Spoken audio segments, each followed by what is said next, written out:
Hello po, it's Hazel. So, meron na naman ako nabasa na sinasabi na hindi daw siya kumakain masyado ng karne at nakatulong daw ito sa EGFR niya. So, may mga kondisyon siguro na gano'n, pero katulad ng sinabi ko noon, hindi lang po iisang klase ang CKD or kidney disease. Marami pong klase ng kidney disease. So, in my case po, ang sakit ko po ay Alport syndrome, which is an autoimmune disease. Wala po siyang gamot.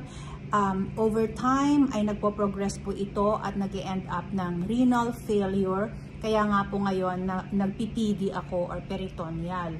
So yung mga iba po na nakaranas na tumigil ng pagkain ng karne at naging maayos yung EGFR nila, well, congratulations po and keep it up. Pero hindi po tayo pare-pareho ng kondisyon. Kaya